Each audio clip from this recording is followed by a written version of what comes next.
a discussão nesse eixo, instituições escolares e política educacional, tá bem?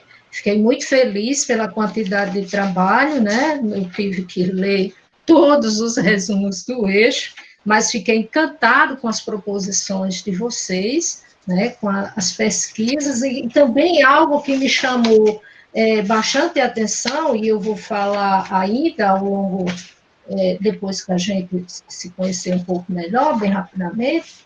Fiquei feliz porque constatei, né, não só que nós temos participações nesse eixo de trabalhos advindo de vários estados brasileiros, né, como, por exemplo, Rio Grande do Norte, Rio de Janeiro, Paraíba, Rio Grande do Sul, Mato Grosso, São Paulo, Pernambuco, Tocantins, Alagoas, Sergipe, e também temos trabalhos, né, trabalho que retrata uma realidade da Colômbia, né? Nossa, eu fiquei muito feliz com essas pesquisas, né? Que vocês nos traz para compartilhar conosco nessa manhã, tá bem? Antes da gente adentrar a discussão, né? Porque antes de vocês interagirem acerca dos temas, acerca do tema ou dos trabalhos especificamente, eu vou fazer uma breve explanação, né, dar uma visão panorâmica acerca dos trabalhos do nosso eixo, porque pode ser que vocês não tenham lido, né, todos os trabalhos do eixo, mas eu vou dar uma visão panorâmica do que nós temos nessa manhã. Mas antes disso, quero perguntar se alguém quer se manifestar, dizer alguma coisa, né, acerca dessa nossa atividade que está para iniciar. Fique à vontade. Pode perguntar, né, pode tirar alguma dúvida, né, nesse momento. Alguém quer fazer alguma pergunta, esclarecimento acerca da atividade? Ou a gente pode seguir? Como é? Pode falar. Então, tá bom. Bom dia a todos. Eu gostaria de parabenizar, né, a universidade, a todos os organizadores, neste momento tão difícil, né, propor uma capilarização dessa produção de conhecimento que nós vimos aí, tão intensa, não é? E tão rica, quase que de todos os estados brasileiros e até fora do Brasil, não é? Vocês estão de parabéns. É um momento especial para nós apresentarmos aos colegas o resultado de nossos estudos, pesquisas e produções. Então, também fiquei muito encantada com a organização. Parabenizo a todos e a todas, e é de fato uma satisfação estar presente, né? Tão distante, mas então, desse modo, tão juntos, né? Muito obrigada. Oh, que bom, fico feliz com sua fala, Suzele. Suzele, muito bonito o nome, eu não conhecia nenhuma Suzele. Veja só, né, e eu vou começar a explanação acerca desse eixo, certo? Primeiro, é inquietante o tema do colóquio em si, né? Achei muito bonito, é uma coisa muito bonita esse tema. O que fabrica o historiador da educação, né? O que fabrica o historiador da educação, né? Quando faz história.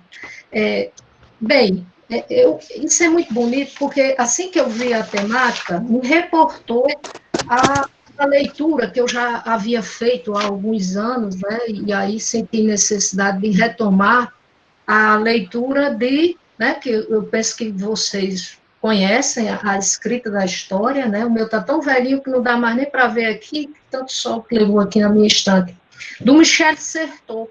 Michel Certeau, antes de virar essa obra, né, num artigo que ele escreveu em 1974, ele faz essa pergunta, né? Aqui nesse trabalho, nesse livro, a gente pode achar essa pergunta que o Certeau faz na página 65. Essa é a minha edição, a segunda edição, certo? Ele vai fazer essa pergunta. No capítulo 2, Operação Historiográfica, ele faz exatamente essa pergunta, né?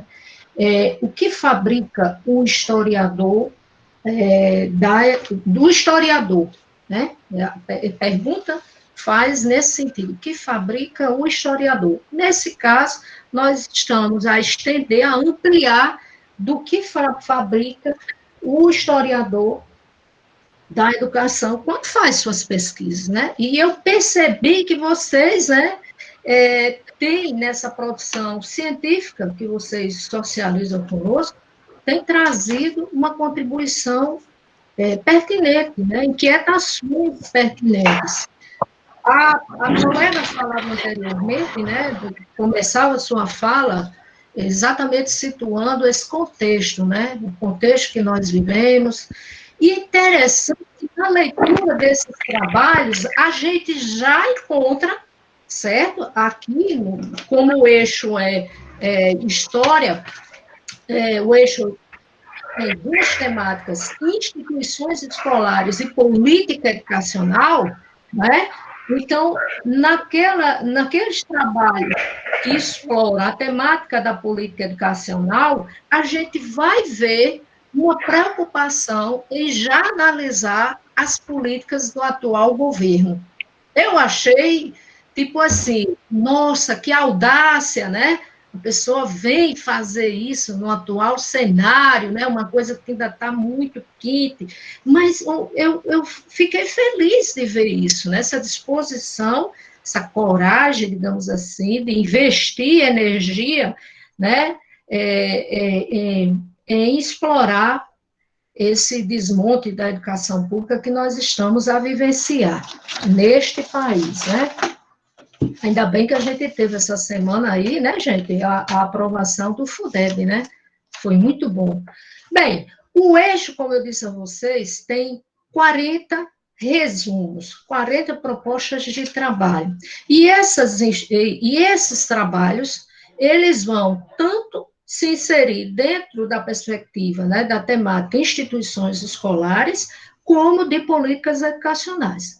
Em relação às instituições escolares, eu percebi que, em relação à temporalidade, são instituições, né, as pessoas pesquisam sobre instituições que existiram desde o século XVI, né, tem muitos trabalhos que tratam da educação jesuítica, né, e instituições, século XVI, século XIX, há um grande número de pesquisas, né, que retratam o século XIX, e instituições do século XX, mais notadamente a primeira metade do século XX, isso em relação às instituições escolares, certo?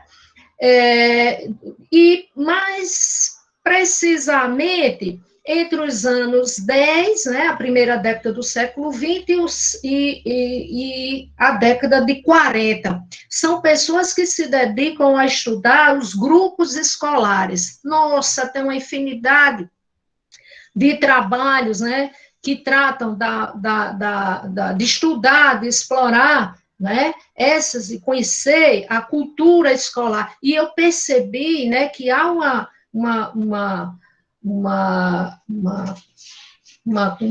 me perdoem a palavra, a interseção, digamos assim, a existência, né, de categorias de análise, né, como cultura escolar, história das instituições, vejo lá o Justino Magalhães, né, o pessoal se apropria do conceito de Justino Magalhães, cultura escolar, tem gente que explora também, né, quando vai estudar os grupos escolares, a arquitetura escolar, né, as práticas de modelação de corpos e mentes, aí vem o Michel Foucault, o arcabouço teórico, muito legal, né, eu fiquei muito feliz, me identifico muito, porque eu também trabalho com o Michel Foucault, então, assim, são instituições, né, que atravessaram, né, são pesquisas, né, algumas pesquisas em andamento, né, algumas pesquisas ainda estão em andamento, outras já são resultado, né, os trabalhos já são resultado de pesquisa,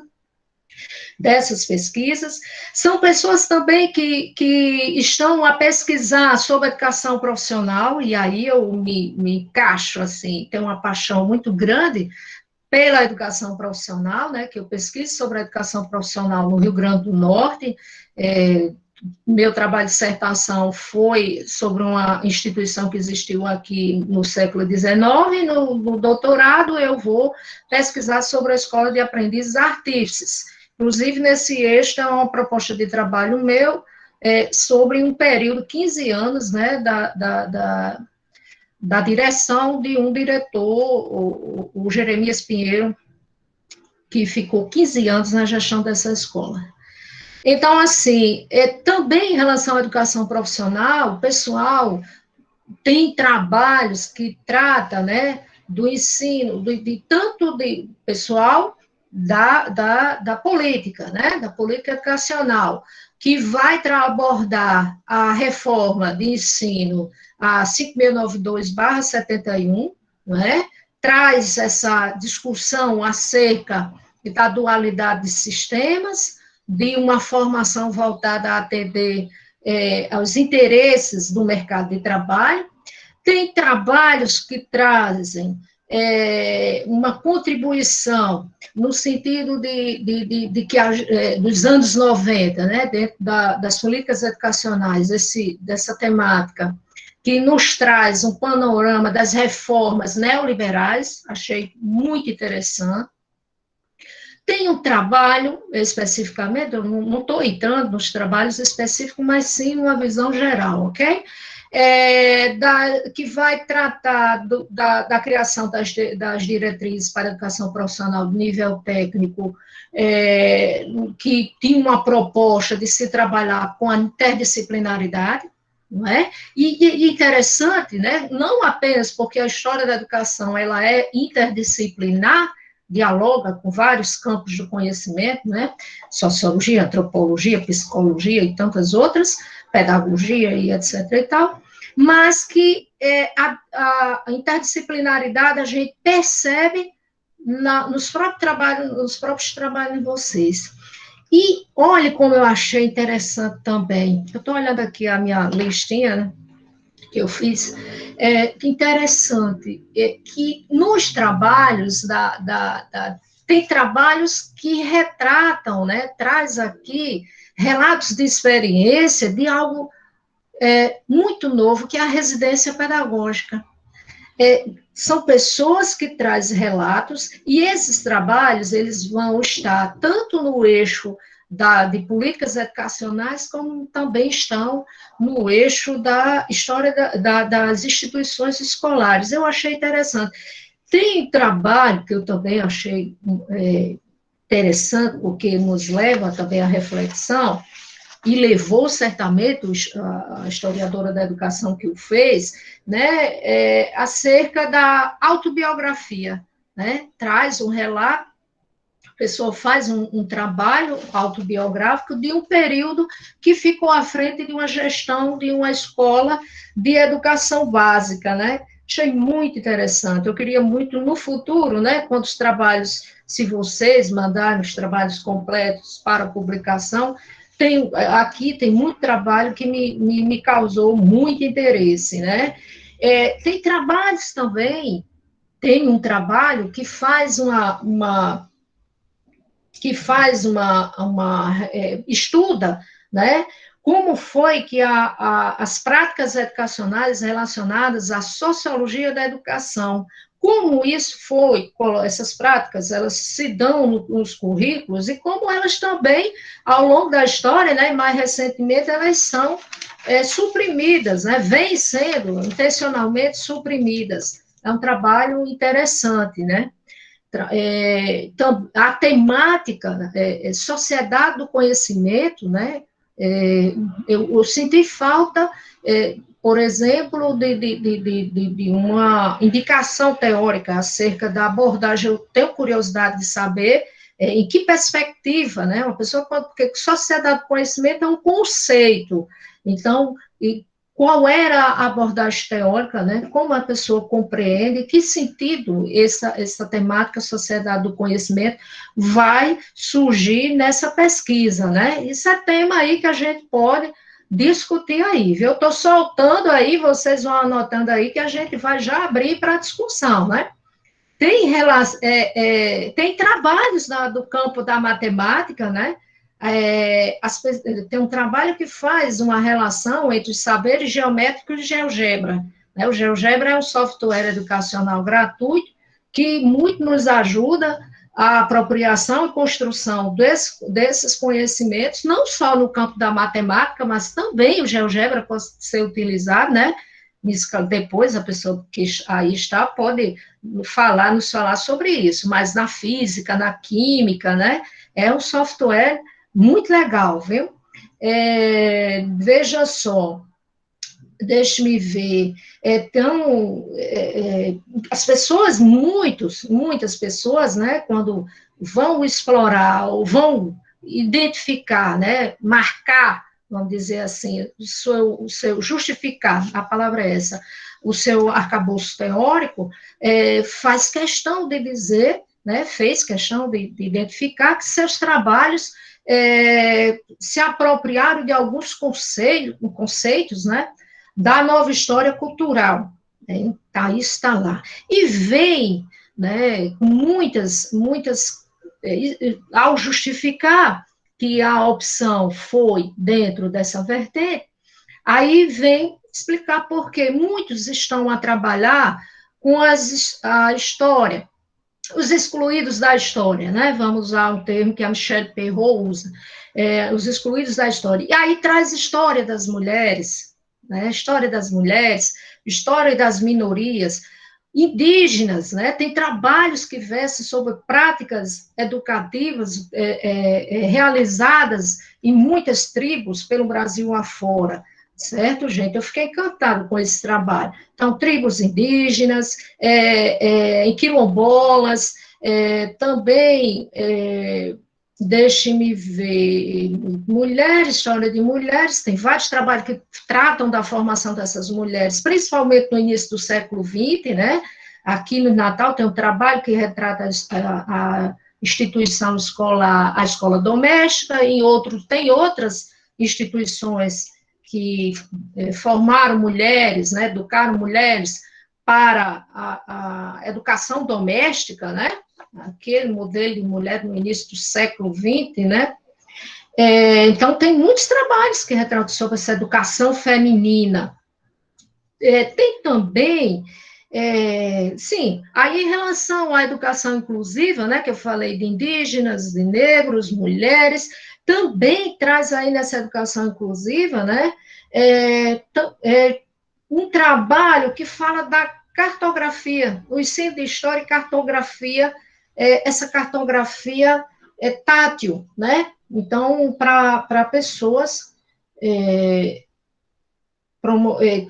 ajudar pessoas que têm perda de visão, ou monocular, ou total, a lerem, né, realizar leituras. Então, também dentro dessa perspectiva da diversidade e educação inclusiva, né, tem trabalhos que versam sobre o Projovem do campo, sobre a educação do campo, né, e também sobre métodos, né, sim, gostei de diferentes métodos de ensino, desde o século XIX, né, são métodos que perduraram do século XIX, são métodos que, né, do século XX, também tem um trabalho que trata da questão de menores de infratores, né? O autor do trabalho vai fazer um estudo acerca da indisciplina. E eu achei interessante, que me parece, né, se a memória não falha, esse pesquisador, ele passava pela experiência de estágio na instituição e ocorre, né, esse evento, né, uma turma de sexto ano, se não me falha a memória, de indisciplina, de violência. E é interessante como era o conceito, a ideia que ele tinha construído acerca de indisciplina, e que a partir desse evento da escola, ele se debruça a estudar acerca de indisciplina, e ele passou a ter ele ou ela, né, passou a ter uma compreensão, né, eu achei interessante, a conclusão, que ele disse que se encaixava naquele indivíduo de autoridade autoritária. Eu achei interessante, né? Que a visão que ele tinha. E a conclusão ele pode dizer depois aí que aqui ele chegou, né?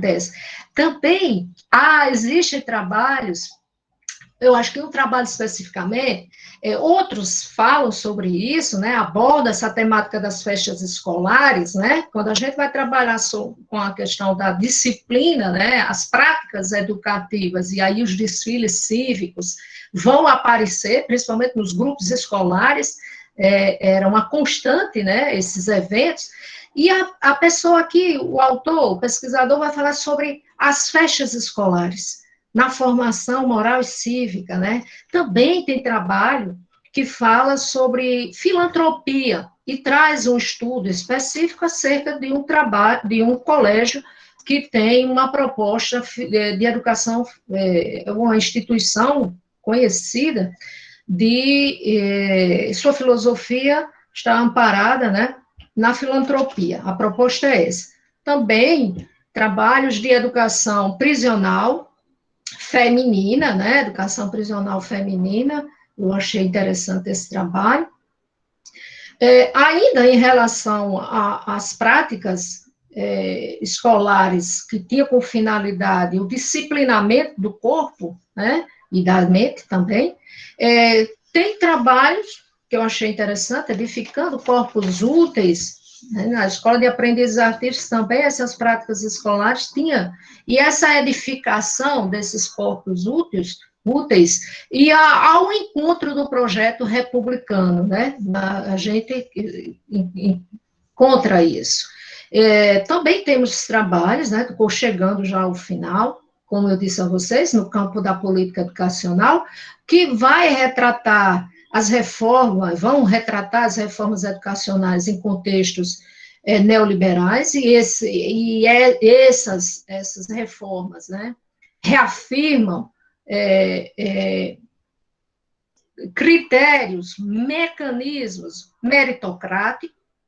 Há um trabalho especificamente que vai investigar, né, nesse contexto dos anos 2000 para cá, mais precisamente nessa década, né, o programa específico de assistência estudantil, né, como esse programa de assistência estudantil nas universidades, eles assumem, né, também estão estritamente alinhados às políticas neoliberais, né.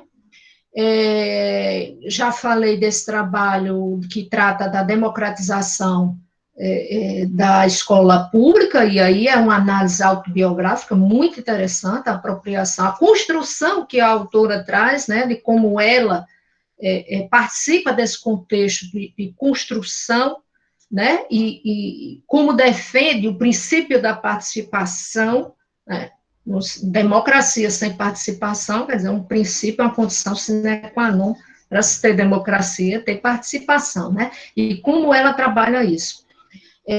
Veja só, temos o trabalho, realmente, as escolas rurais na Colômbia, né, num recorte de 1950 a 1970, que as autoras nos traz aí só para socializar conosco, um trabalho muito interessante. Achei muita aproximação da realidade que nós temos aqui no Brasil, principalmente no Nordeste. Aqui tem um trabalho interessante que trata da formação de professores, a formação inicial de professores, mas de professores em ciências da religião. Confesso a vocês que eu ainda não tinha lido nada acerca dessa formação, e aí o autor do trabalho, ou a autora, nos traz a conhecer duas vertentes, né? Aquela formação, uma proposta, uma formação religiosa, que perdurou por muito tempo, uma postura religiosa, e a formação ecumênica, né? Ele traz essa discussão acerca da formação e de como esse indivíduo atua nas escolas, né? Já disse que temos trabalho acerca da arquitetura escolar, eu adoro explorar essa questão também, né?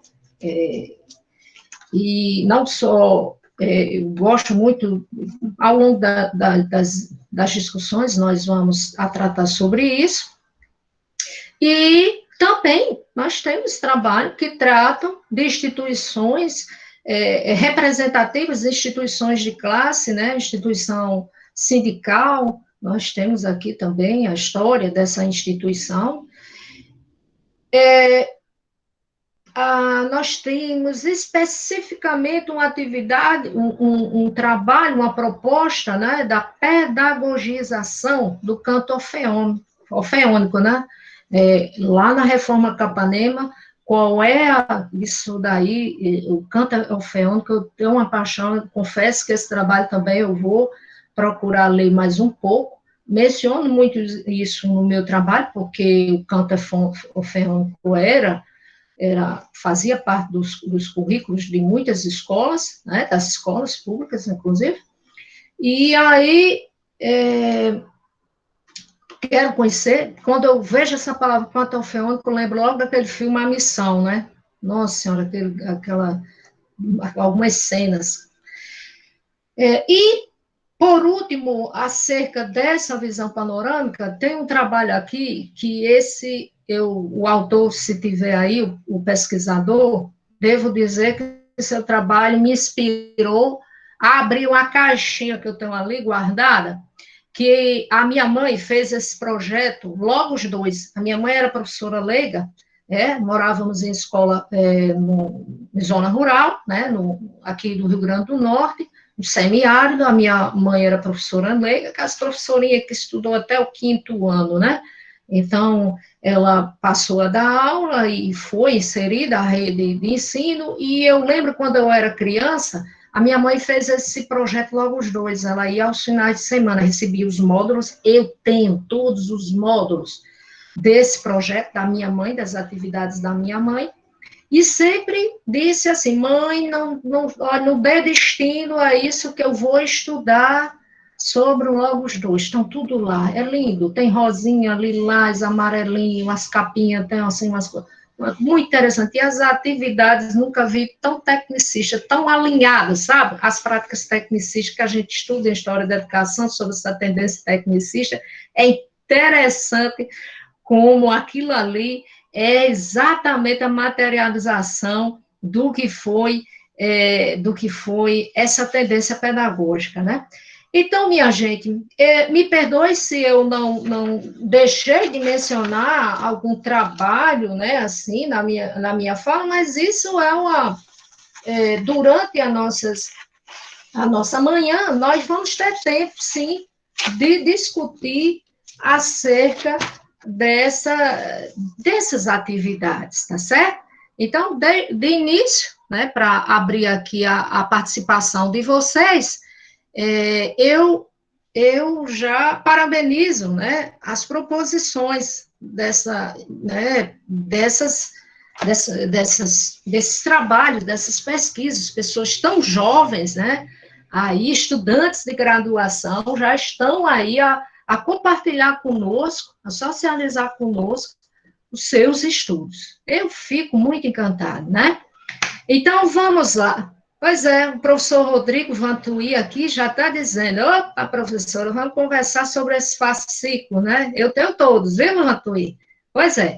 Minha gente, então, era isso em relação a essa explanação geral, e vamos abrir a participação de vocês, tá certo? Então, vocês poderão se inscrever no chat, e aí, vale ressaltar para quem entrou depois, que não é a apresentação do trabalho de cada um, né? Porque se fôssemos apresentar 40 trabalhos nessa manhã, então nós entraríamos pela tarde, ok?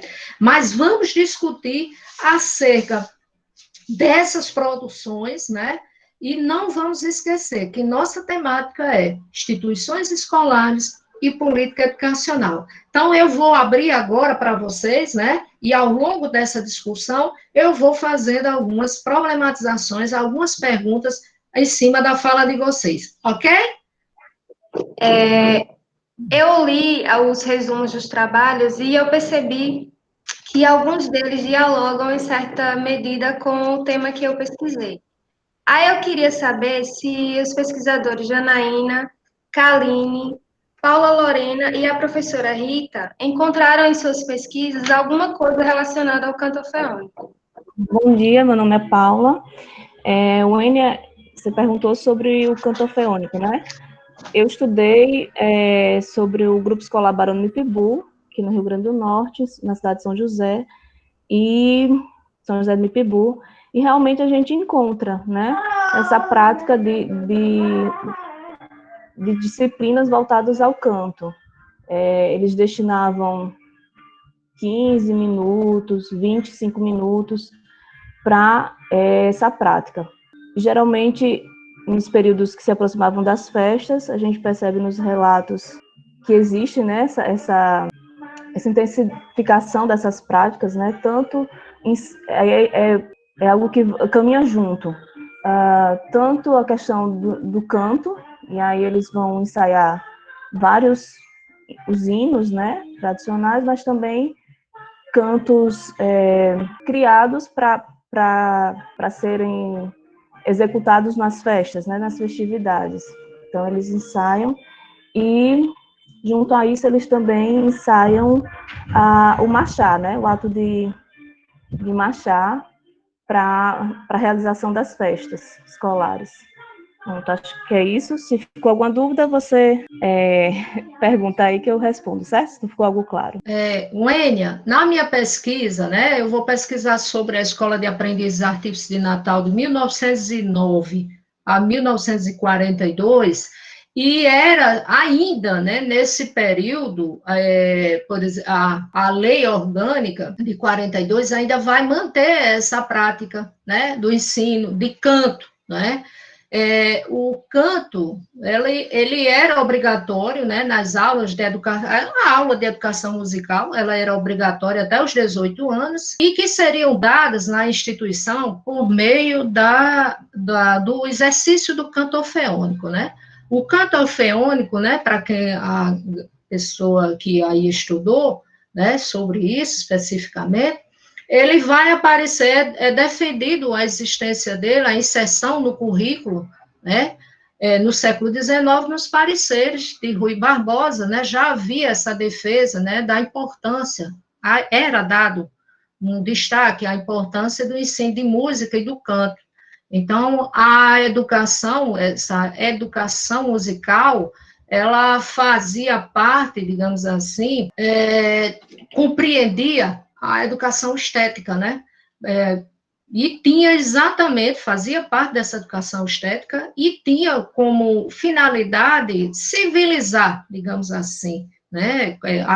Construir, até ser esse projeto de civilização, né? Principalmente, né, das classes, as chamadas classes inferiores, né? Então, isso você vai encontrar na obra de Veiga, né, 500 anos de história do Brasil, 500 anos de educação, deixa-me ver aqui, eu não sempre, 500 anos da educação no Brasil, né, e Veiga traz isso, né, nessa obra.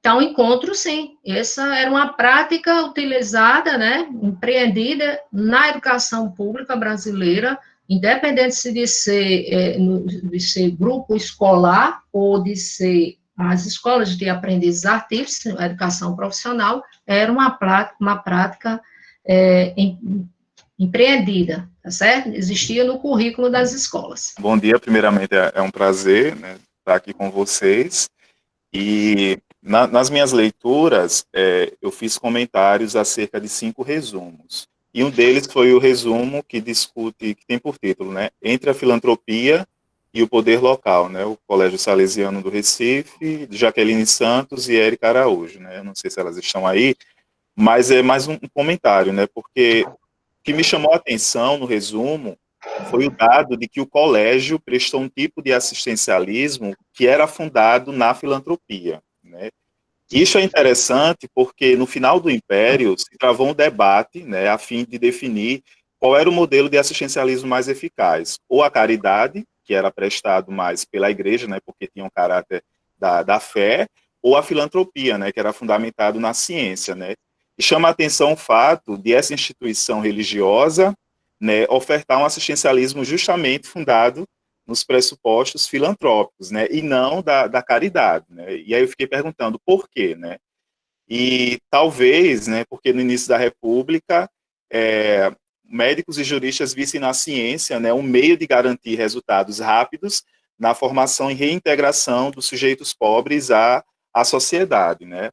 E um outro ponto que me chamou a atenção foi porque nos resultados desse resumo, as autoras apontam que elas constataram que o tipo de formação ofertado por essa instituição religiosa era de uma educação segregacionista, né? Porque de um lado você tinha uma formação específica para os pobres, que era profissional, e de outro para as elites, né? Que era o ensino primário e secundário, né? E aí um comentário que eu faço acerca disso é que na minha interpretação, e aí eu não sei se elas vão concordar comigo, é que esse colégio religioso, na verdade, ele acabou por reforçar, né, uma tradição da própria escola pública brasileira, né, que desde o século XIX foi criada pensando em ser ofertada para a população pobre, como vai dizer a Cíntia Greva, né. Então, o próprio sistema de ensino, desde o século XIX, intencionalmente criou essa educação segregacionista, né, de uma formação específica para pobres e para ricos, né. E o próprio Estado republicano, ele acabou também reforçando essas desigualdades, né, quando lá na Constituição de 91 ele estabelece, né, que os estados deveriam ofertar o ensino primário e a União se omite dessa responsabilidade. Então, foram esses comentários que me chamaram mais a atenção, né. E, para finalizar, um outro resumo que eu ressalto aqui é o resumo que tem por título, né, Infratores da Disciplina Escolar, né, casos de resistência e silenciamento no grupo escolar, Felipe Camarão, do Yuri Amorim e professor Azemar. Não sei se o Yuri está aí, mas o que eu acho legal do artigo dele, do resumo, é que contribuiu no sentido de pensar, né, a instituição a partir do protagonismo dos sujeitos, né, porque há um tempo a maioria dos estudos eram focados só na instituição, justamente pela dificuldade de a gente encontrar indícios das ações dos sujeitos. Então, eu acho que a grande sacada do trabalho dele é de pensar o protagonismo desses sujeitos dentro da instituição, né, e também pensar do quanto essas práticas de indisciplina, né, como eram interpretados na época, na verdade foi um modo de mostrar que esses sujeitos escolares estavam reagindo a essa cultura escolar institucionalizada no grupo escolar, que, a meu ver, talvez fosse uma cultura escolar punitiva, né? Então, perceber essa ação dos sujeitos que eles sempre tendem a transgredir a norma conforme os seus interesses. Então, esses sujeitos eles não são passivos, como vai dizer Thompson, né?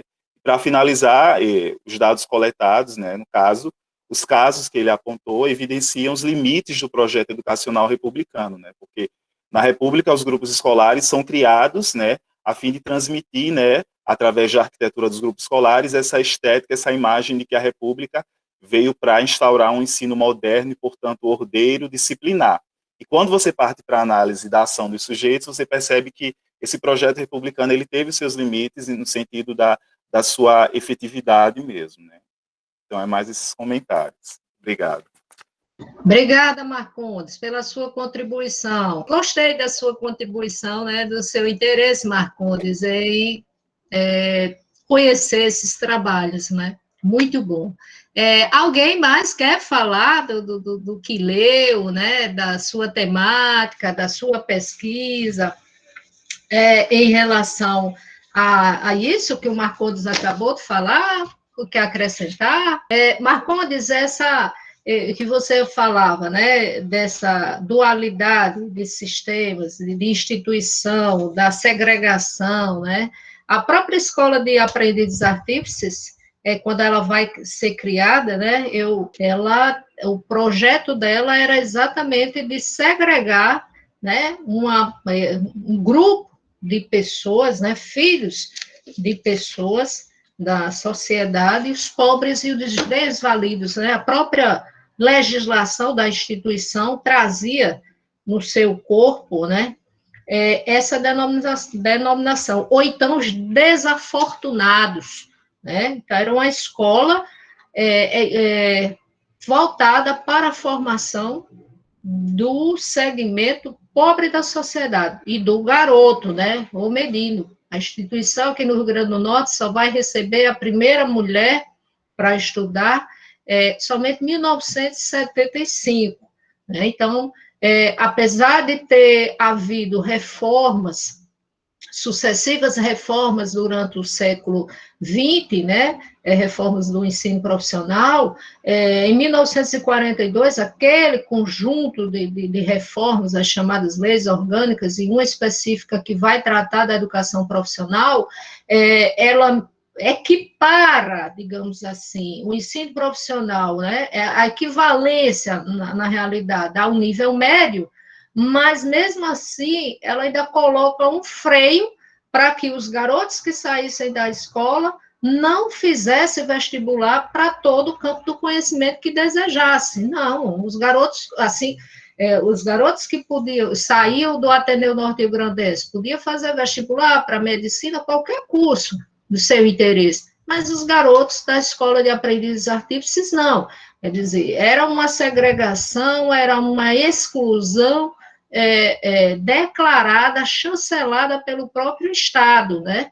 Ao longo da história, a gente vai identificar isso, que são muitos, né, os mecanismos de exclusão que o Estado, né, ele vem criando e mantendo, né, para poder excluir o segmento mais pobre da sociedade. Queria agradecer ao Marcondes pela leitura do resumo, pelos comentários que ele fez, e vai mais ou menos, sim, nessa linha do que ele falou. O colégio, a gente, a princípio, queria analisar a proposta filantrópica do colégio, porque nos jornais da época, o colégio ele se anunciava como sendo um colégio filantrópico, que ofereceria educação profissional para órfãos. Só que quando a gente começou a ver a documentação do colégio, ver o currículo, ver as práticas do colégio, a gente viu que, na verdade, ele trabalhava com essa dualidade. Oferecia ensino profissional para os órfãos, porém, ele tinha um currículo mais elaborado, que falava, que trabalhava com latim, com álgebra, e esse currículo era só para os alunos que poderiam pagar. E o que a gente percebeu também foi que esse colégio, ele vem para Recife a convite de um industrial. Então, naquela época, assim que Sai Encíclica Capapau renovaram, a gente já viu uma preocupação desse grupo de industriais que estavam se consolidando aqui em Recife em formar uma mão de obra que se distanciasse do comunismo, do socialismo. Então, o colégio, ele vem, a princípio, com uma proposta, só que a prática que ele efetiva é outra, né? E agradecer mais uma vez ao Marcondes pela leitura do resumo e pelas contribuições que ele fez aqui, né? E só reafirmar realmente o entendimento que ele teve, que foi mais ou menos isso, né? A gente a princípio, queria encontrar uma coisa, só que a documentação do colégio, ela mostrou outra coisa para a gente. Era só isso mesmo, obrigada. Obrigada, Jaqueline, pela participação aí, a contribuição. Primeiro dizer que eu gostei muito do resumo do Yuri. Yuri sabe que a gente tem uma temática parecida, né, trabalha. E uma coisa que eu achei interessante, que me fez questionar, foi que você disse que, em meio à documentação oficial não aparece muita coisa sobre as infrações, né? Mas que, pelo que eu entendi do resumo, mas que no livro de entrada e saída de papéis da instituição você conseguiu, né, trabalhar em cima dele. E aí eu queria só que você partilhasse um pouco como foi, porque quando eu fiz o meu trabalho, né, minha pesquisa, eu também trabalhei com documentos oficiais da instituição e com os livros de entrada e saída de papéis, mas eu nunca consegui identificar isso em relação aos alunos, né? Eu consegui identificar discussões em relação à diretoria de instrução pública e à direção da escola, né? A escola que tentava meio que justificar e pedindo autorização à diretoria para realizar algumas coisas ou não realizar, que estava dentro do cronograma da escola. E então, eu achei interessante. Aí eu gostaria só que você partilhasse um pouco como foi identificar essas resistências, né? Essa indisciplina que talvez tivesse acontecido no grupo, certo? Primeiro, bom dia a todos, né? Gostaria de agradecer pela leitura da Paula e do Marcondes. A Paula, que já é uma parceira de pesquisa, né? A gente vem trocado bastante figurinhas ultimamente, é a pessoa que eu fico sempre feliz em encontrar nos eventos. E sim, Paula, foi um desafio encontrar esse tipo de informação nos documentos. Eu tenho me debruçado sobre o grupo escolar de Ceará Mirim, né, o Felipe Camarão, num período de 1912 a 1939, né? E aí a documentação que ainda tem existente dessa instituição são ou os livros de termos de visitas e exames ou os livros de entrada e saída de papéis. Por vezes se salvam alguns panfletos, né, sobre algumas atividades, festas escolares, mas são muito poucos. E assim, geralmente o lugar de fala daqueles que escrevem esses documentos é o lugar de fala de autoridades escolares. São, em geral, os diretores escolares ou mesmo notas dos inspetores de ensino. E aí, geralmente, esses escrivãos, eles privilegiam aspectos que beneficiam a imagem da instituição escolar, né? Eles sempre falam da plena disciplina dos professores, né, da frequência assídua dos alunos, da boa participação deles, etc. É uma montagem de um documento que visa mostrar quanto essa instituição está dando bons resultados, que ela está seguindo as orientações gerais, né? Está de acordo com a legislação da época, etc. Então, é sempre um documento muito bem pensado e escrito para destacar essa parte bonita, essa parte bem feita da escola. E aí eu me lancei um desafio de pensar o seguinte, ora, geralmente, e respondendo também já um pouco sobre o comentário do Marcondes. Geralmente, quando se trabalha os grupos escolares, a gente tem uma facilidade maior de encontrar aquilo que a gente percebe que está de acordo com a legislação. E eu fiquei me perguntando por que disso acontecer. E eu me deparei, ao analisar essa documentação, que talvez um dos motivos seja esse. A gente tem mais facilidade porque o volume de informações que a gente tem nos leva a esse caminho de encontro ao que a legislação da época colocava. E então eu fiquei me perguntando, será que eu consigo achar o contrário? Porque assim como qualquer outra instituição que trabalha com crianças, que trabalha com jovens, deve ter acontecido alguma treta, não tem cabimento, não tem condições disso não acontecer no grupo escolar, né? E aí eu fui procurar. Como na época, pelo menos eu não achei até agora, nem mesmo registro de recebimento desse material, de livro que tratasse de infrações, foi mais difícil de rastrear realmente. E eu acabei me encontrando com o livro de entrada e saída de papéis, que é um livro que ele fala de uma infinidade de coisas. Ele vai registrar, em geral, as comunicações feitas entre os professores com órgãos externos da instituição, com os inspetores, com o diretor do Departamento de Educação, ou da diretoria geral, enfim. E aí eu acabo me encontrando com pelo menos 3 ofícios, né? Que eram comunicações entre o diretor do grupo escolar, o Joaquim Noronha, e o diretor do departamento, né, de educação.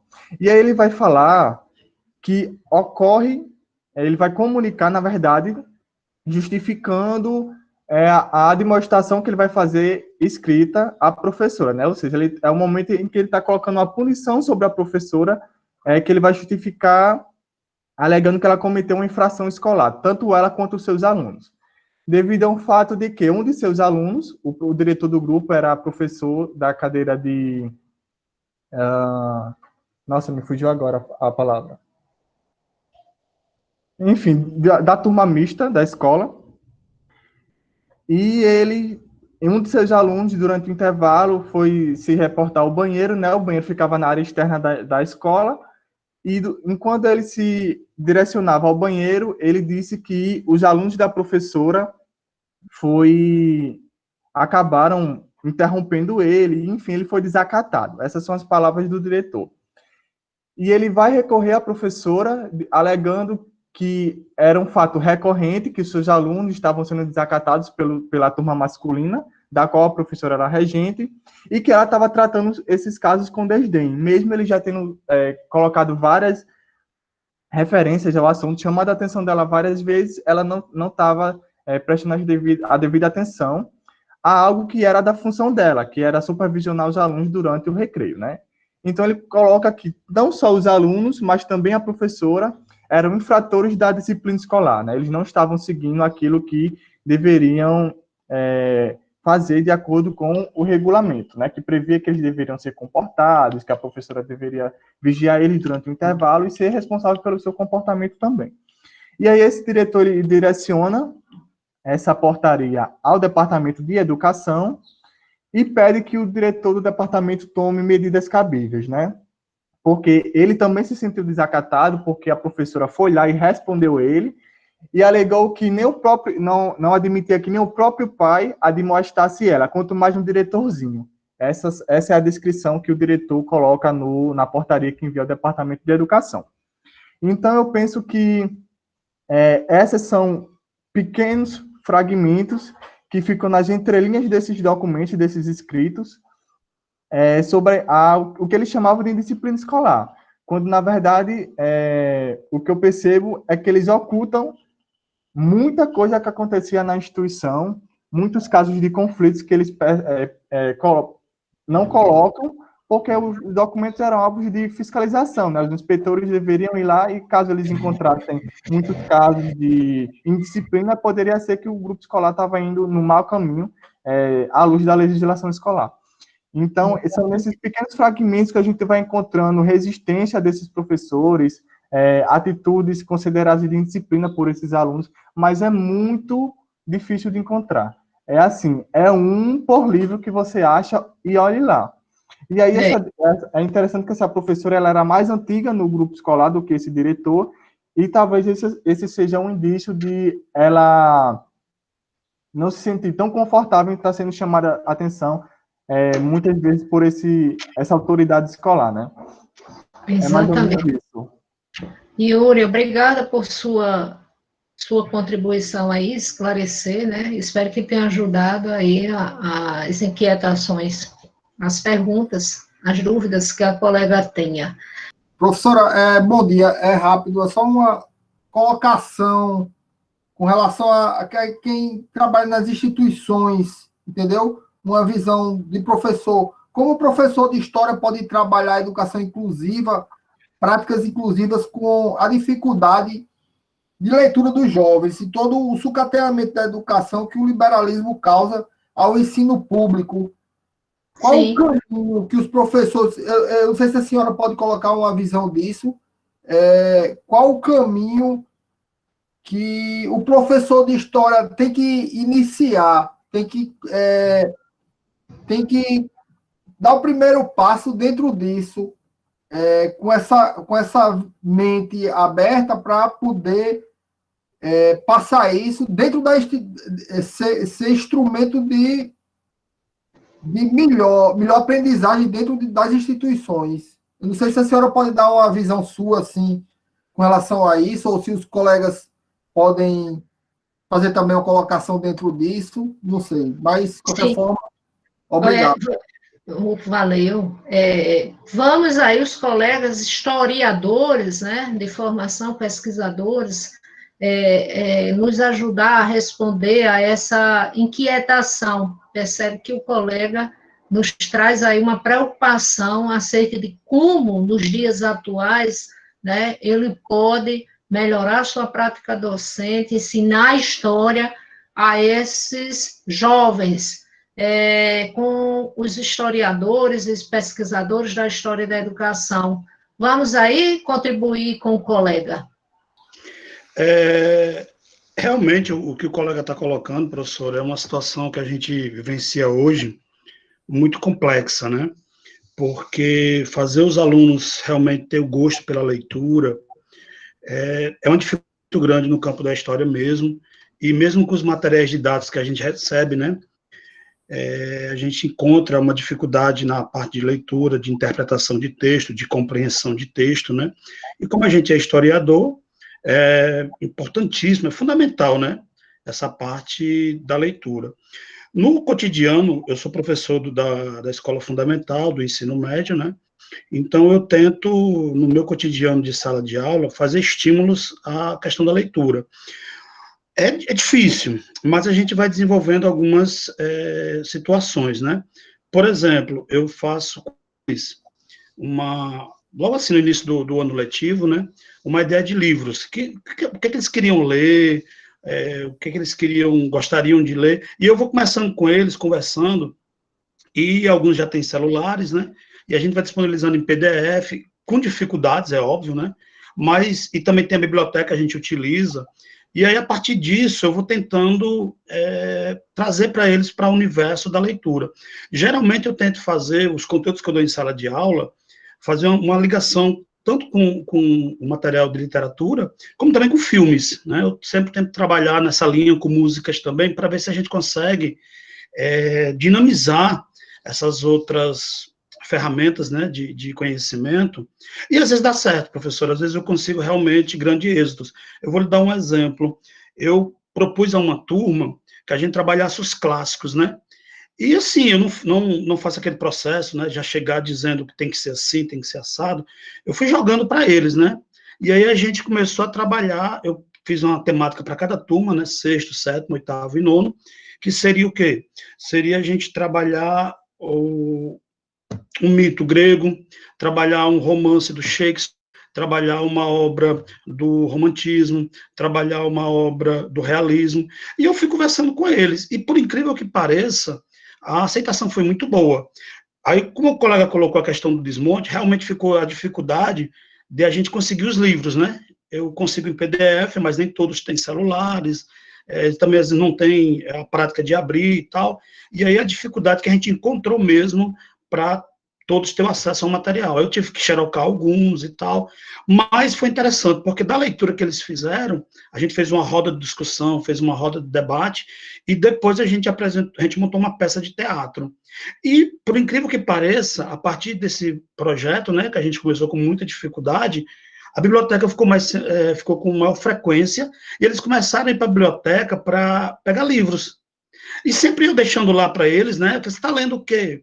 E eu fui com eles, né, tem um livro que eles gostaram muito, acho que só tinha um exemplar, que era aquele Percy Jackson, né, eu acho que Raios, uma coisa assim. E a partir dessas leituras eu fui trazendo para o contexto da Grécia e outros materiais que a gente foi conseguindo.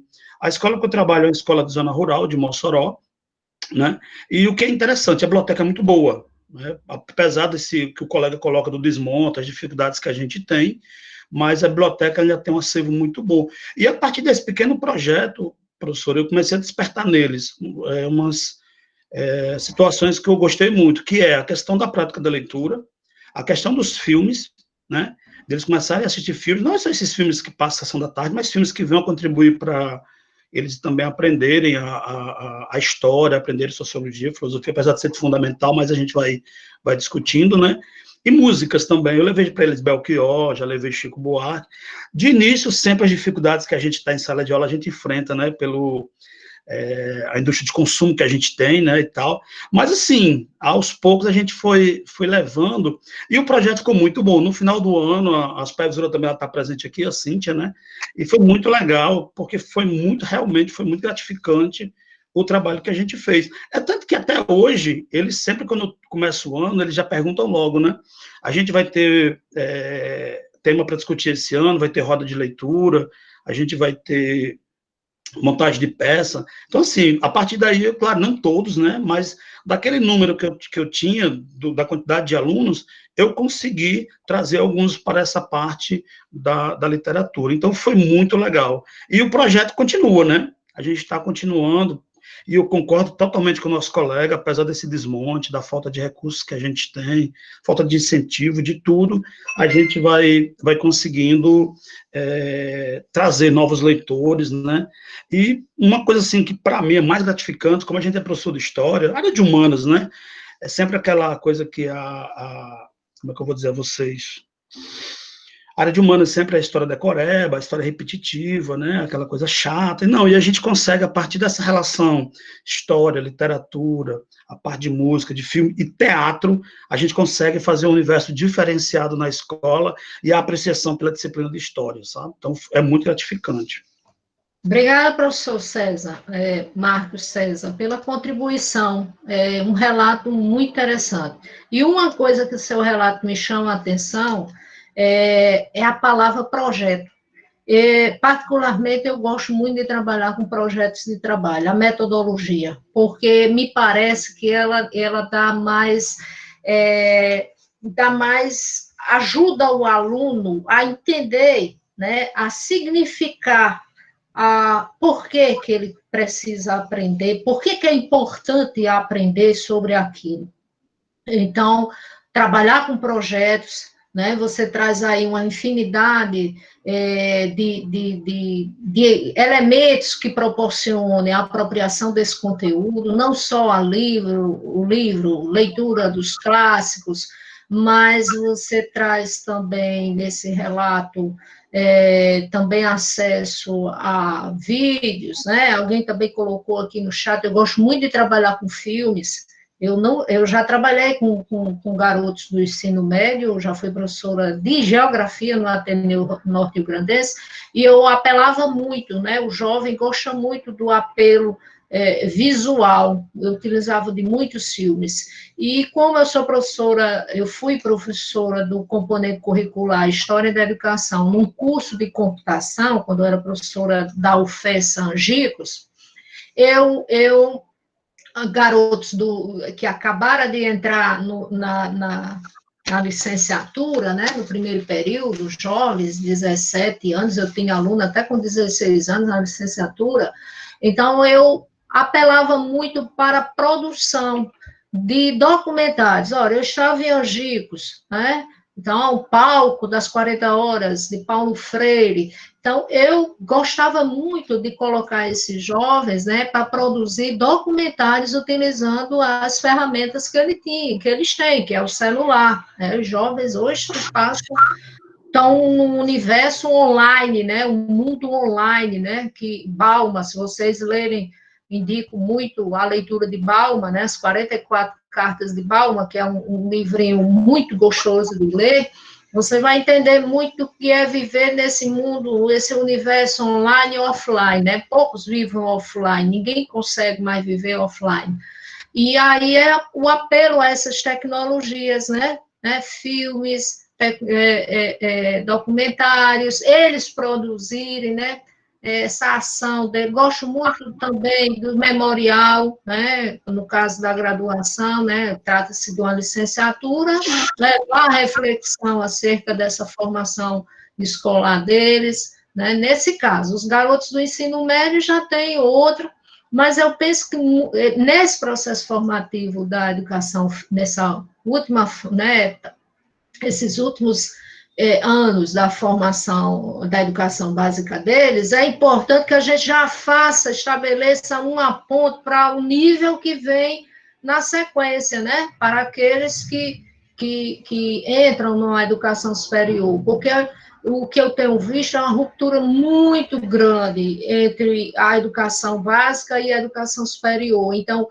algumas metodologias, né, sejam de ensino, né, acesso a esses materiais digitais, né, hoje em dia o livro, o garoto tem acesso ao livro, não é mais um livro impresso, é uma estante cheia de livros, eu não vejo mais ninguém, meu filho de 21 anos é estudante de economia, não tem um livro, é só a plataformazinha, né, digital lá, o da Amazon, fica comprando os livrinhos, quer dizer, tudo isso se modificou, se transformando, né, o que leitura, o leitor, conceito de leitor, de leitura, a história da leitura, quem escreve, né, acerca da história da leitura, já deve estar abordando essas novas formas, esse novo jeito de ler, né, do leitor. Tem gente, o professor de sociologia, gente, não vamos esquecer que há duas colegas estão inscritas lá atrás, né, Mas aí, para fechar, me parece que tem um colega da sociologia que gostaria de dar uma contribuição, né? Vamos tentar fechar aqui a contribuição ao professor Marcos César, que o pesquisador aí da sociologia gostaria de contribuir. Ele está na sala ainda? Estou aqui, Sim, estou. Cassiano, por favor. Isso, bom dia a todos, pessoal. Bom, na verdade, eu estou participando do trabalho com um resumo sobre reproduzir, mas lutar, vivências necessárias na educação básica, que diz diretamente a inquietação do professor. Isso foi parte apenas de uma intervenção pedagógica que eu realizei o ano passado na Escola Estadual João Alencar de Medeiros, aqui em Poeira, no Rio Grande do Norte, para poder finalizar o meu mestrado profissional em Sociologia. Na verdade, foi uma intervenção pedagógica por meio de uma pesquisação, né? E aí, como eu disse, foi uma parte apenas desse meu projeto. E a discussão que eu levanto, ela, obrigatoriamente, a meu ver, ela tem que passar tanto por Freire quanto por Florestan Fernandes, né? Naquela perspectiva da dialogicidade. Nós temos que conhecer, primeiramente, isso é uma percepção minha, né? Esse universo no qual nós estamos inseridos enquanto docentes. Eu sou professor da Rede Pública de Ensino de Sociologia, aqui no estado do Rio Grande do Norte, para a partir daí nós tentarmos construir uma metodologia e estratégias metodológicas que façam sentido para aqueles alunos que estão em contato conosco diretamente. O artigo que eu apresento, na verdade o resumo, ele vai tratar das vivências intrínsecas da educação básica nesse contexto de reprodução do interesse estatal, que o professor havia falado, né? A primeira grande questão que eu vejo é como estão os nossos colegas docentes em relação a todas essas questões. Isso que para a gente parece bastante nítido, como é visto pelos outros colegas, eles conseguem enxergar. Então eu acho que possivelmente a luta, o nosso bom combate, ele deve começar nas nossas velhas reuniões pedagógicas. Como estão as ânsias desses professores perante essas inquietações que nos deixam tão perturbados, né? Em segundo momento, a gente parte para com o corpo docente, comprando a nossa ideia, nós falando uma única fala, partimos para poder intervir junto aos alunos. E aí eu tenho algumas experiências. Eu tive um ano de trabalho de projeto, professor, que foi assim uma coisa muito gratificante. Para vocês terem ideia, era um trabalho onde os alunos, eles, juntamente com toda a comunidade, de maneira bem resumida, bem sintética, eles interagiram com a comunidade para arrecadar óleo usado, produzir sabão. Isso não é nada novo, isso é muito antigo, mas numa perspectiva sociológica, e nós temos uma questão parecida, quantitativo de aulas. Entendam, eu tenho uma aula de sociologia por semana em cada uma turma. Então, desenvolver esse projeto para poder juntar todos esses alunos, né? E nós tivemos vários trabalhos que foram desenvolvidos.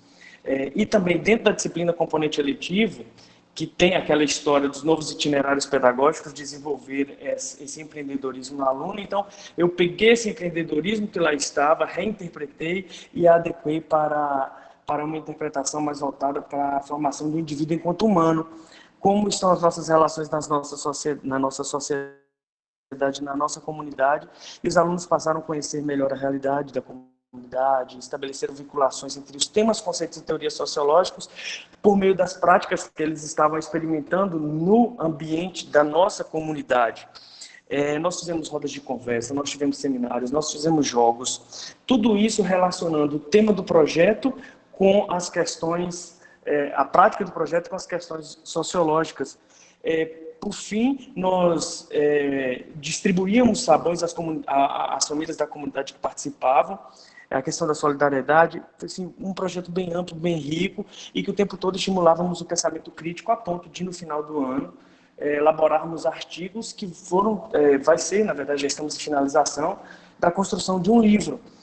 Como é que o professor ele pode fazer isso? A resposta, pelo menos eu, com um trabalho muito árduo, uma lutando bom combate junto aos alunos e tentando falar de coisas que para eles fazem sentido.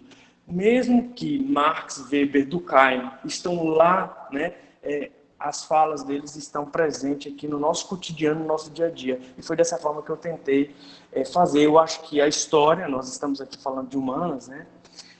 A gente trabalha no mesmo sentido. Seriam essas minhas contribuições, eu espero que eu possa ter ajudado. Obrigada, Cassiano.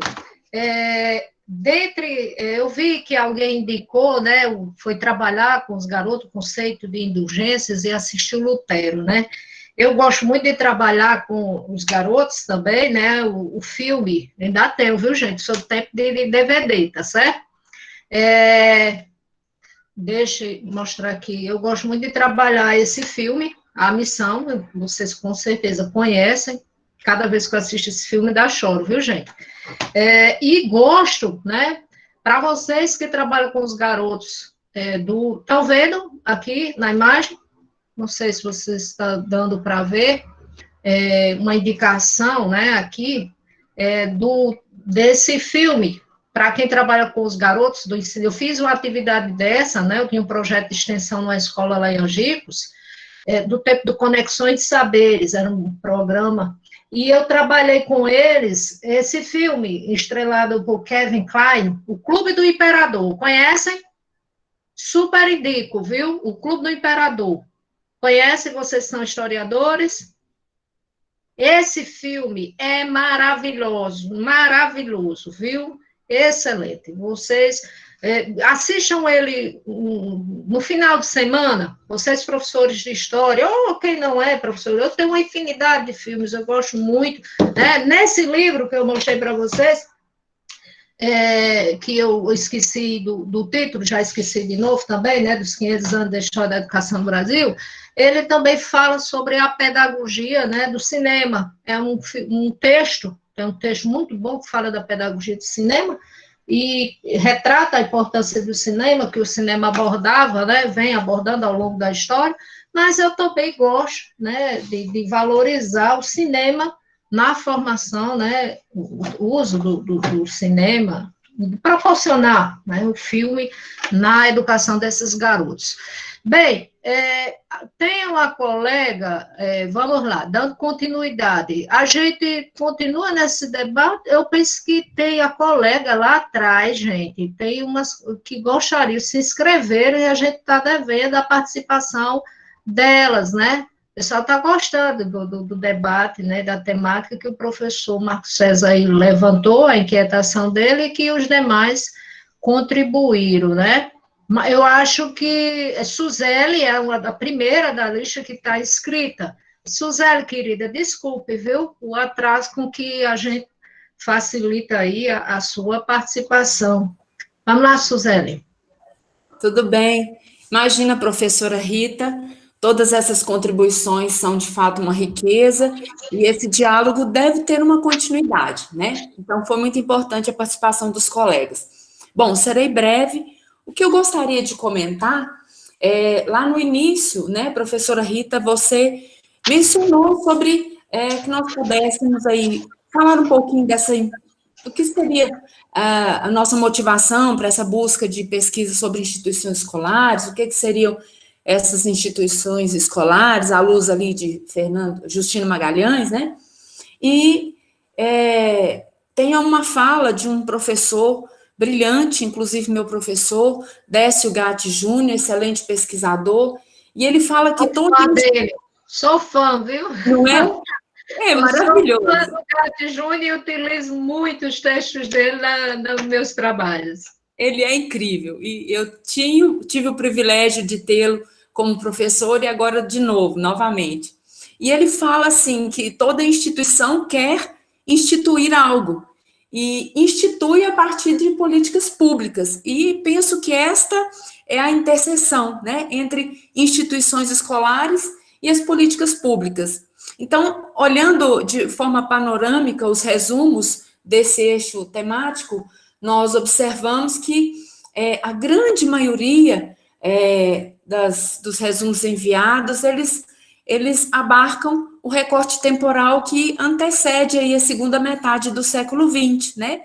Então, nesse período, há um arrefecimento de pesquisas, e esse é justamente o meu recorte de pesquisa, de 61 a 1971, né?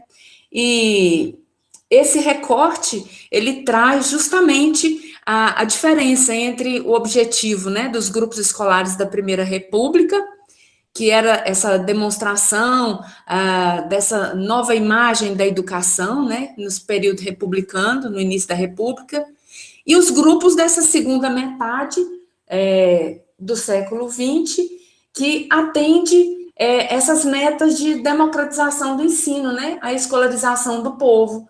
E aí eu trago no meu resumo somente parte, né, uma das categorias que analisei na minha pesquisa, que foram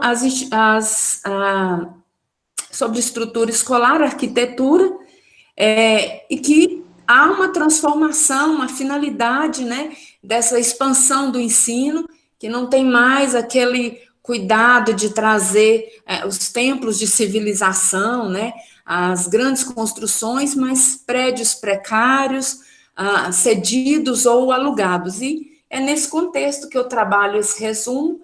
A escola que eu pesquisei, ela foi batizada carinhosamente pela população de Coromandel, aqui interior de Minas Gerais, como Balança Mas Não Cai. O estado de conservação dela é muito precário e oferecia alguns problemas ali para o ensino das crianças, era de tábua corrida, e havia uns vãos entre as tábuas, e o material das crianças caíam ali, eles não tinham acesso a material, lápis, borracha, então a precariedade foi muito grande. Então, o que eu gostaria de deixar aqui é essa reflexão, né, dessa proposta de instituição escolar que atende, na verdade, uma política educacional e ela está toda arraigada aí de intenções políticas, né, de intenções políticas. E Exatamente. ser breve, né, para que os colegas também participem. Na sequência, a gente tem Thalita. Olá, bom dia. Tô sim. Bom dia a todos. Bom, eu submeti um trabalho junto com a minha amiga Emily, nós somos da Universidade Federal do Acre, né? Somos formadas em História, bacharelado, as duas. Eu possuo mestrado em Educação e ela mestrado em Letras, Linguagem e Identidade.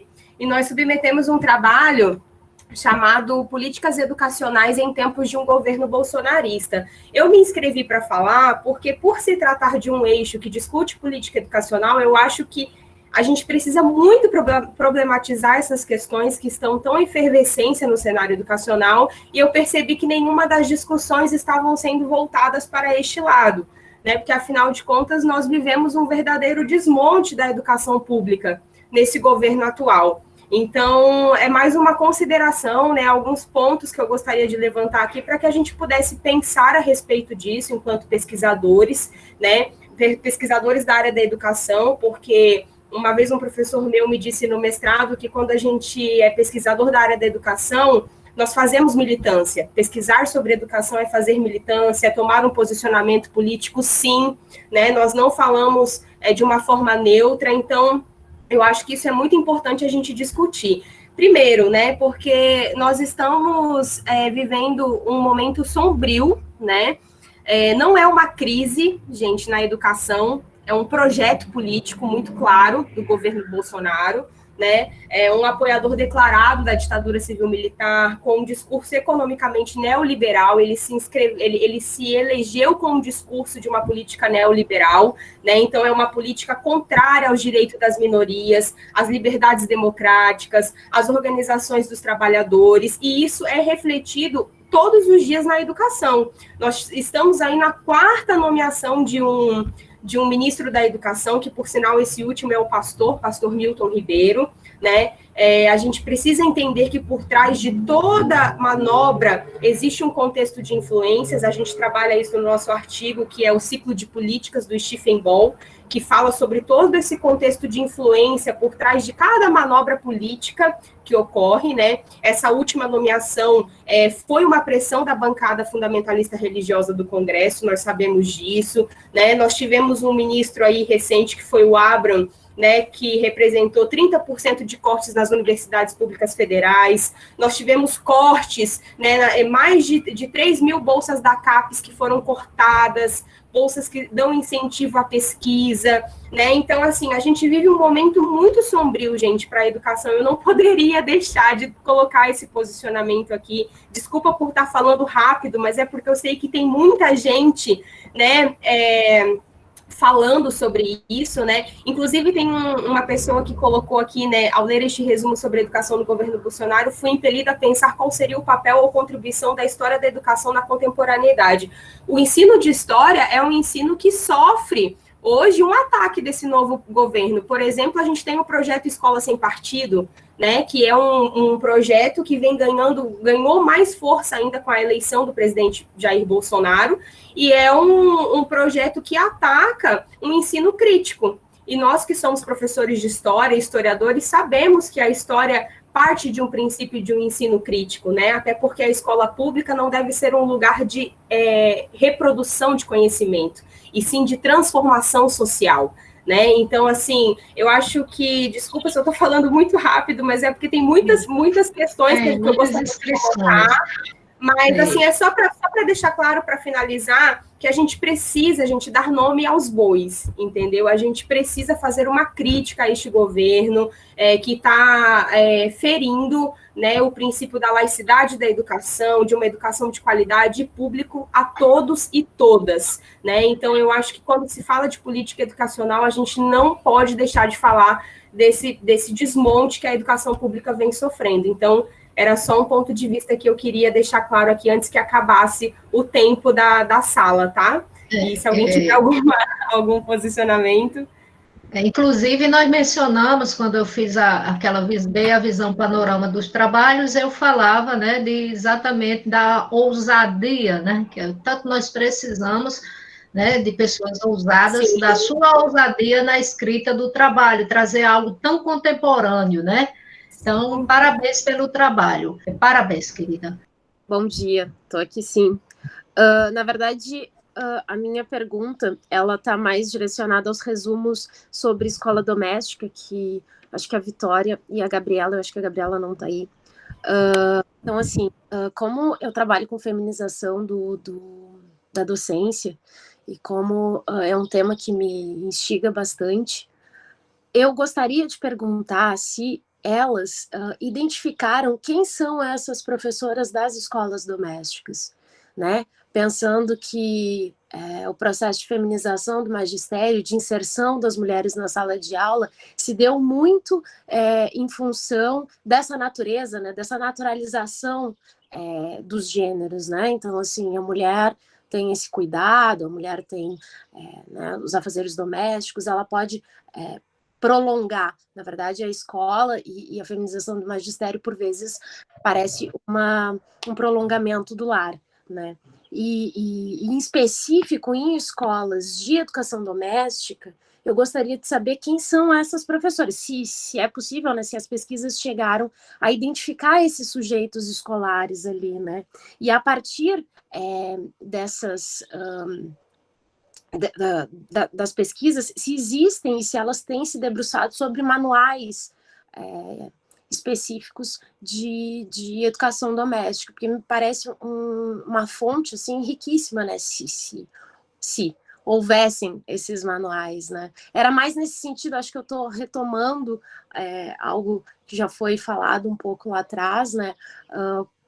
Mas, claro, nem precisaria fazer essa pergunta, poderia falar com elas depois, já que todas disponibilizaram os e-mails, mas já que as discussões que foram seguintes são bem interessantes, são bem instigantes, era mais assim para ouvi-las, né, sobre as suas pesquisas e pensar aqui as realidades, porque eu estou falando do Rio Grande do Sul, né, e as gurias estão mais distantes, assim.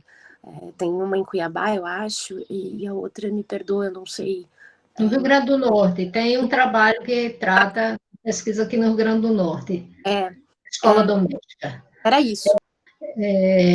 Pamela, na instituição que eu trabalho de ensino profissional, a educação, hoje que é o IFRN, né, a Escola de Aprendizes Artísticos, é interessante que a professorinha do ensino primário, ela, quando vai casar, né, ela pede demissão da instituição. Ela era funcionária do Ministério da Agricultura, né, porque as escolas são criadas subordinadas ao Ministério da Agricultura, elas vão ser subordinadas até a criação do MEC em 1930, e o celibato era defendido, né? As mulheres que fossem professoras, que seguissem o magistério.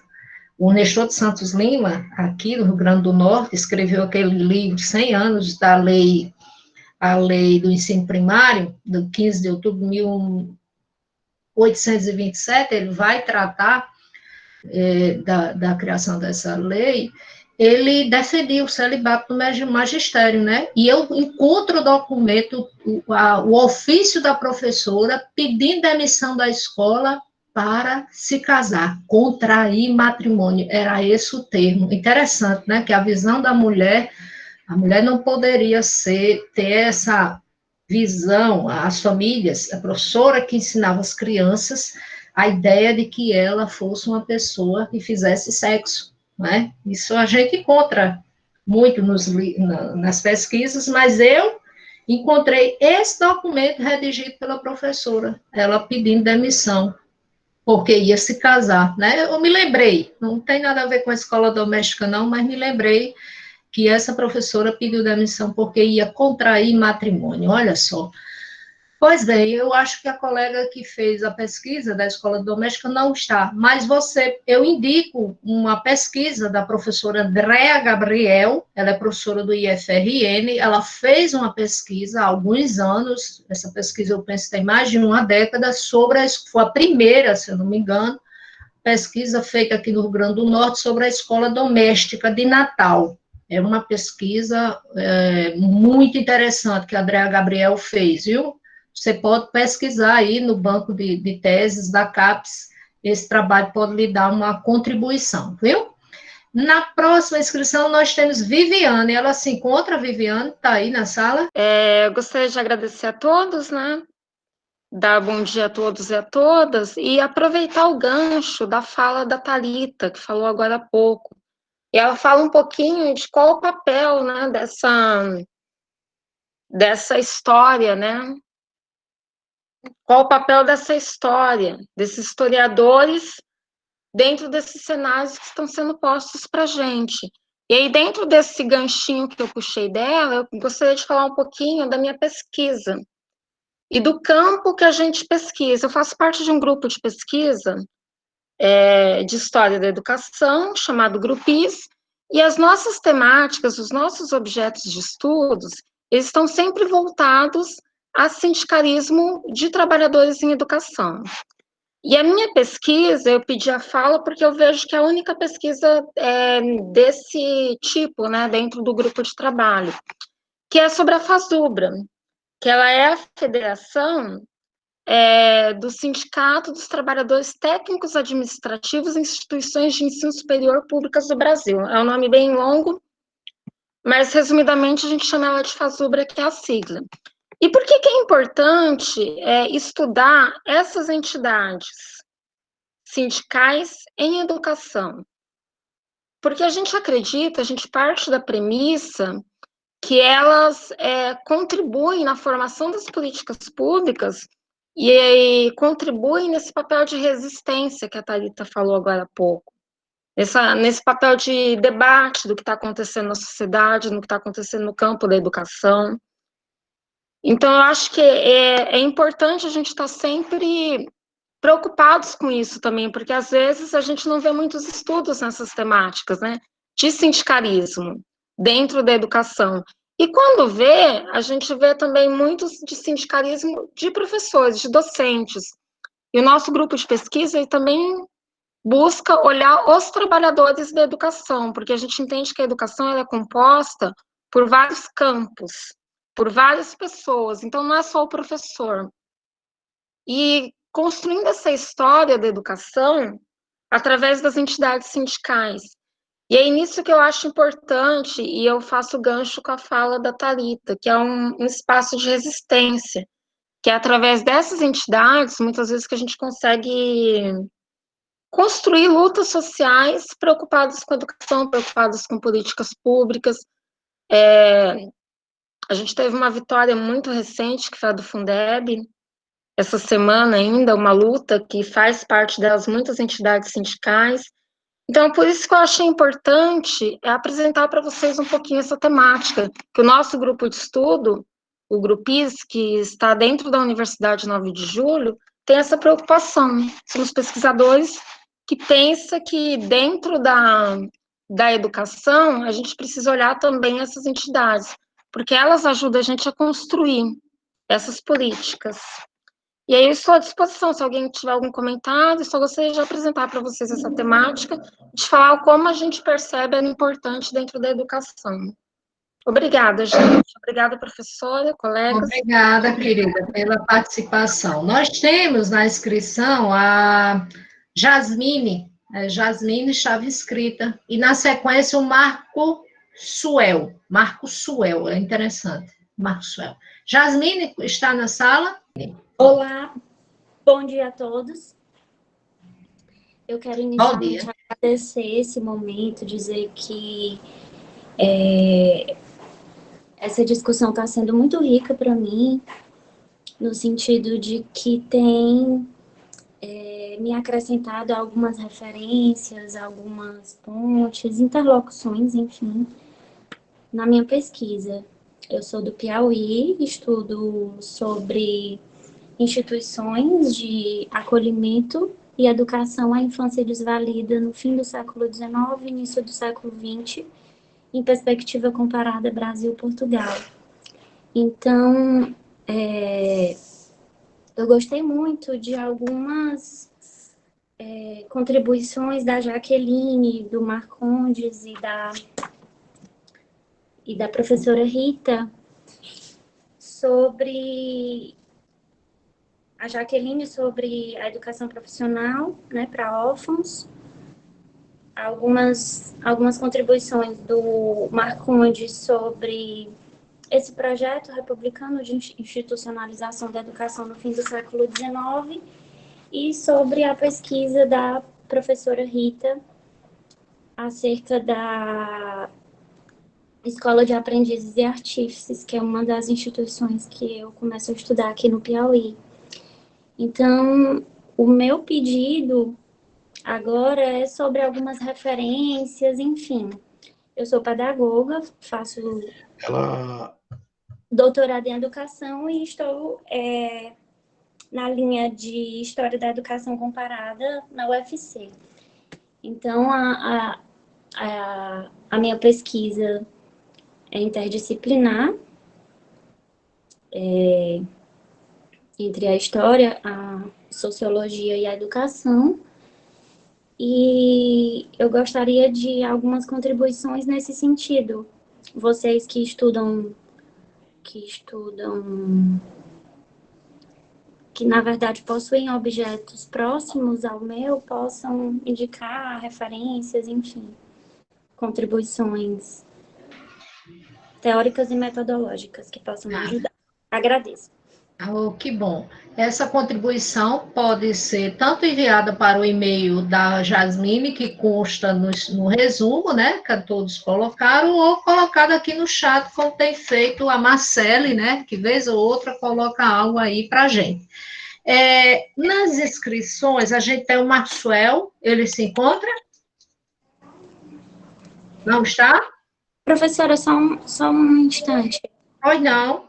Eu vou acrescentar o meu e-mail no chat e aí qualquer coisa, quem quiser interagir, enviar algum texto, enfim, referência, eu agradeço bastante. Muito obrigada. Que ótimo, que bom, né? Todos assim, faça se o desejar, né? Lembrando, colocar aqui no chat o e-mailzinho solicitando algum material, é muito bom essa troca. Olá, muito bom dia a todos. Eu cumprimento a todos, professora Rita e demais participantes. Eu sou professor da Rede Municipal de Educação de Natal e, embora seja pedagogo, eu sou adepto da teoria da complexidade, com vários autores renomados, Edgar Morin, Castoriadis, o próprio educador Paulo Freire.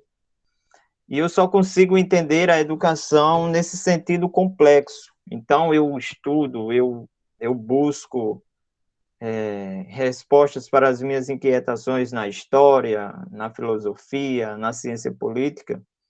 E em termos de política educacional, considerando a complexa e também rica história da educação do Brasil, até onde eu consigo compreender, ela é formada por contextos de rupturas, e grandes rupturas, principalmente influenciadas pelas questões externas.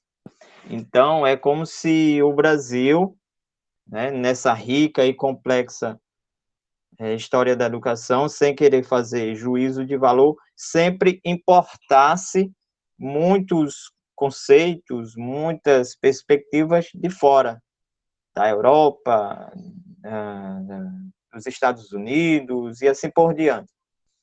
Então, eu fico me inquietando, e aí eu coloco essa questão reflexiva, se a gente não está sempre atrás nesse contexto de mudanças em termos de políticas educacionais. Eu vejo como se a gente estivesse sempre na poeira, né, falando popularmente, sempre ficando para trás, e aí, pronto, eu vou ver o que é que está acontecendo lá na Europa. Vou ver, então dá para fazer isso. Eu vou ver o que está acontecendo lá nos Estados Unidos, etc. E assim por diante.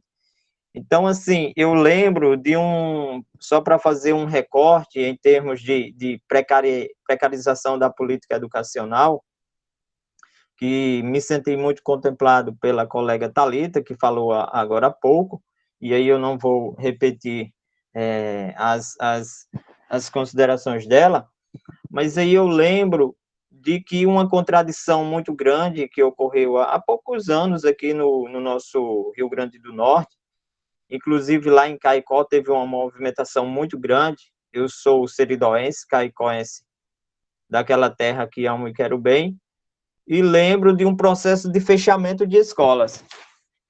Então eu vejo uma contradição uma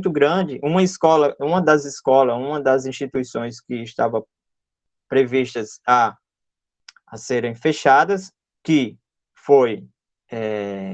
ocorreu, de fato, foi a Escola Estadual Joaquim Apolinar, a qual estudei lá a educação primária, ensino fundamental, anos iniciais, anos finais, na verdade, que chamamos pela sigla EEJA, fica ali entre Paraíba e Paulo VI, João XXIII, quem conhece.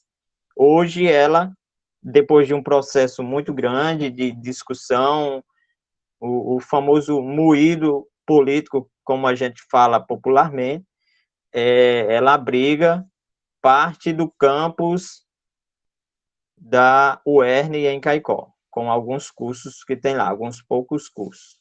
Então, eu vejo uma contradição muito grande nesse sentido de que falta escola, falta estruturação, milhares de crianças e jovens que não têm acesso à educação e, por exemplo, nesse recorte que eu fiz, porque existem muitos outros elementos, essa situação de fechamento de escola.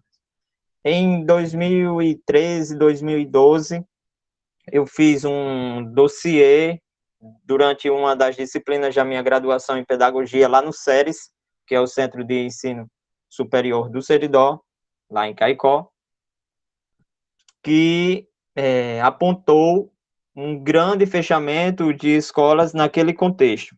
E certamente, eu não tenho dados, mas eu digo certamente, pelo contexto que a gente vive,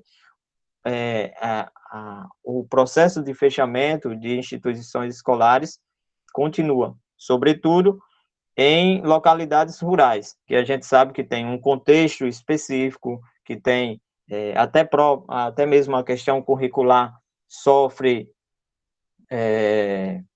implicações daquele modo de vida, como quem estuda a pedagogia, a história. Então, eu deixo essa inquietação para que a gente pense nesse sentido de ficar sempre atrás nas políticas educacionais. Obrigado. Maxwell, eu só gostaria que você fizesse uma correção na sua fala inicial. Você começa assim: apesar de ser pedagogo, Vamos fazer essa correção desse apesar aí, viu, cara? Eu também sou pedagoga e não é apesar, viu? Gosto muito. É uma questão de área de atuação, né? Mas não vamos menosprezar a nossa área, não. Apesar, não. É brincadeira, mas Marileide, eu acho que é a nossa última inscrita da manhã, né, Marileide? Bom dia e obrigada, né, por todos e todas, e esse evento maravilhoso que tem me acrescentado. Eu sou Marileide, professora, com bastante experiência, sou pedagoga da Rede Municipal de Natal e participo hoje do grupo de estudo GEMPROF, que é o grupo de estudo de professores, as narrativas de professores em formação. E o resumo que traz, e cai bem dentro disso que vocês estão falando, desse momento que estamos passando, tão crítico da nossa educação, é sobre eleição para diretor na escola pública. Então, a nossa rede municipal, há mais de 30 anos, nós temos eleição. E uma parte de professores, como é o meu caso, eu vejo a eleição como processo pedagógico, um ato pedagógico de aprendizagem. Então, é muito rico, gostaria de falar mais um pouco sobre isso, que o que eu falo do meu retrata no período que eu fui candidata, em algum momento eu perdi, outros eu ganhei, e a questão do privado e público no interior da escola. Então, nossa pesquisa ainda está encaminhando, certo? E queremos montar algo assim para pensar no interior das escolas, reflexão mesmo. Será que estamos reproduzindo a prática que existe externa à escola? Infelizmente, acontece. Então, é para a gente mesmo estar discutindo, debatendo sobre isso, sobre a gestão participativa. Eu sou militante, com muito orgulho, da educação, e que me ajudou muito foi a minha militância partidária. Eu consigo ver com outro olhar, certo? Mas que é algo muito fechado no interior da escola sobre a questão da democracia.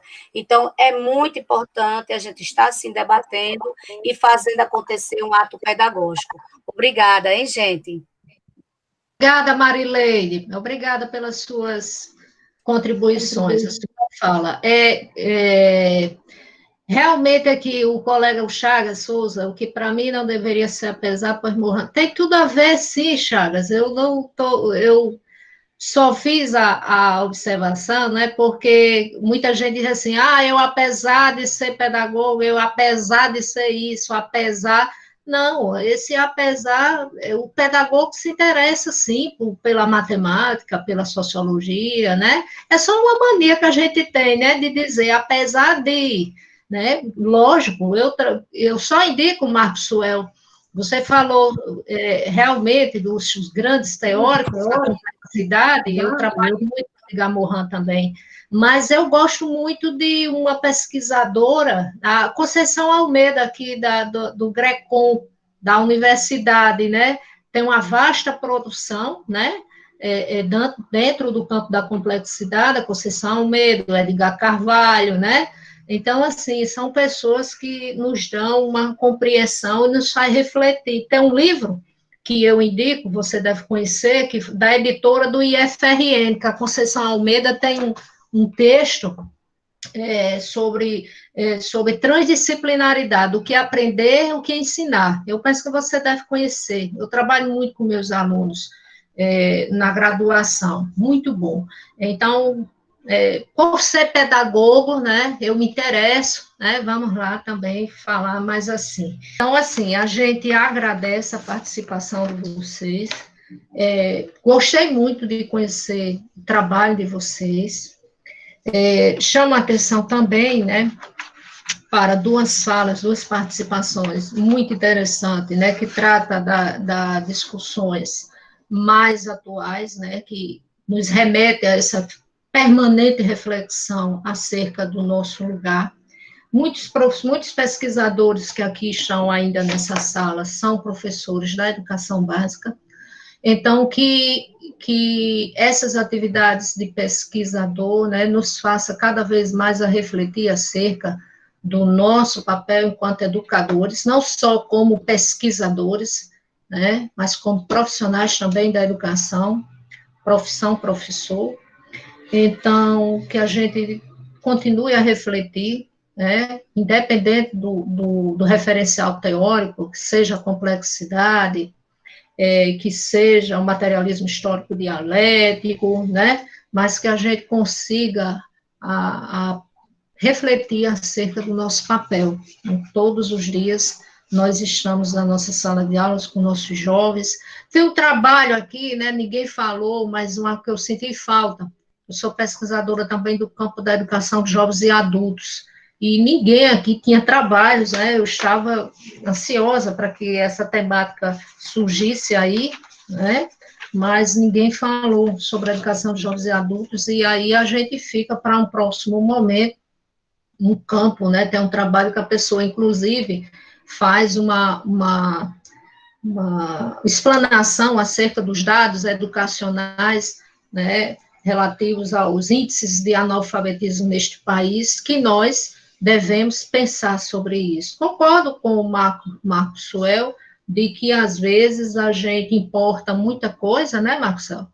Tenta colocar em prática algumas coisas importadas e que, às vezes, a gente deixa a desejar em relação às políticas públicas, né? A gente só transpõe, e muitas vezes elas são anacrônicas, às vezes não condiz com a nossa realidade, né?